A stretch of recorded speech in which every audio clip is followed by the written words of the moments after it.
नमस्कार दोस्तों।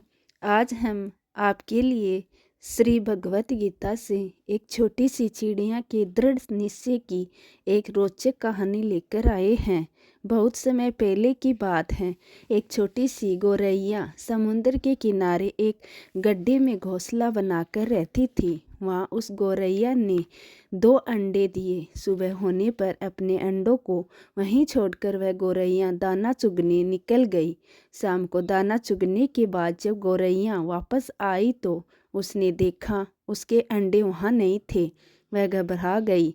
उसने आसपास देखा परंतु उसे कोई नहीं दिखा। तब उस गौरैया ने समुंदर से पूछा, समुंदर, मैंने यहाँ अपने 2 अंडे रखे थे, क्या तुमने देखे? समुंदर इठलाते हुए बोला, तेरे अंडों का मुझे क्या पता।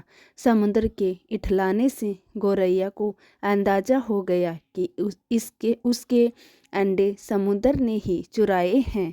वह समुद्र से बोली, तुम्हारे अलावा यहाँ और कोई नहीं है, इसलिए तुम्हें ज़रूर पता है कि मेरे अंडे कहाँ हैं। तुमने ही मेरे अंडे चुराए हैं। अब तुम ही मुझे मेरे अंडे वापस करो। गौरैया की यह बात सुनकर समुद्र को हंसी आई और वह अहंकार में बोला, मुझे नहीं पता तुम्हारे अंडे कहाँ हैं। दृढ़ ढूंढ सकती हो तो ढूंढ लो। यह सुनकर गौरैया गुस्से में बोली, मेरे अंडे वापस करो, नहीं तो मैं पूरे समुद्र का पानी सुखा दूंगी।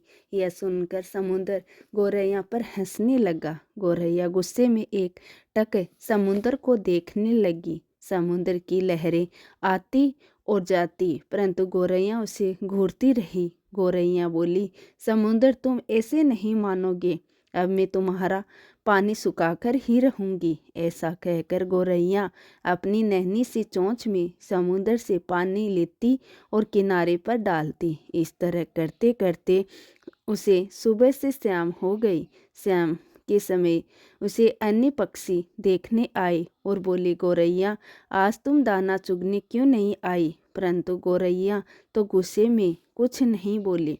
अपनी चोंच में समुद्र से पानी भर लेती और किनारे पर डाल देती। सभी पक्षियों ने उसे बहुत समझाया कि यह कार्य असंभव है, परंतु समुद्र का पानी कौन सुखा सकता है। लेकिन गौरैया बोली, मैंने प्रण किया है कि मैं इस समुद्र का पानी सुखाकर ही रहूंगी, जिससे मेरे अंडे मुझे वापस मिल जाएंगे। ऐसे दृढ़ निश्चय के साथ वह गौरैया अपने कार्य में लगी रही।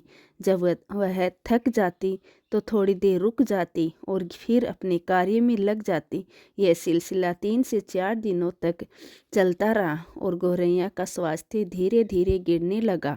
यह देखकर सभी प्राणी पक्षी हैरान थे। सबको उसकी चिंता होने लगी। तब सभी पक्षी मिलकर पक्षियों के राजा गरुड़ देव के पास पहुँचे और उनसे बोले, महाराज, यह नन्ही सी गौरैया अपनी जिद पर अड़ी हैं और इतने विशाल समुद्र का पानी सुखाने का प्रयास कर रही हैं। यह सुनकर गरुड़ देव समुद्र तट पर गौरैया के पास पहुँचे और बोले, गौरैया, क्या हम तुम्हारी कुछ मदद कर दें? हमारी चोंच कुछ बड़ी है। गौरैया गुस्से में बोली, यह मेरा काम है, मुझे करने दो, मुझे किसी की मदद नहीं चाहिए। गरुड़ देव समझ गए कि गौरैया अपने बच्चों की चिंता से गुस्से में है। तब गरुड़ देव भगवान श्री हरि विष्णु जी के पास गए और उनसे मदद की विनती करने लगे और बोले, प्रभु, आप सृष्टि के रचयिता हैं, अब आप ही कुछ चमत्कार कर सकते हैं। यह नन्ही गौरैया जिद में आकर समुद्र का पानी सुखाने की ठान बैठी हैं, जो कि संभव नहीं है। भगवान विष्णु ने देखा कि गौरैया अपने निरंतर कार्य में लगी है। उसके दृढ़ निश्चय को देखकर प्रसन्न होकर भगवान श्री हरि विष्णु ने समुद्र देव से पीछे हटने पर गौरैया को उसके अंडे लौटाने को कहा। भगवान विष्णु की आज्ञानुसार समुद्र पीछे हटा और गौरैया ने उसमें से अंडे निकाल लिए और वह इठलाती हुई बोली, देखा, मैंने कर दिखाया। दोस्तों, हमें इस कहानी से हमें यह शिक्षा मिलती है कि कोई भी कार्य छोटा या बड़ा नहीं होता। यदि दृढ़ निश्चय कर लें तो असंभव कार्य भी ईश्वर की मदद से पूर्ण होता है। तो दोस्तों, ये थी छोटी सी चिड़िया की कहानी। आपको कैसी लगी कमेंट करके ज़रूर बताएं और साथ ही साथ मेरे चैनल को लाइक और शेयर ज़रूर करें। धन्यवाद दोस्तों।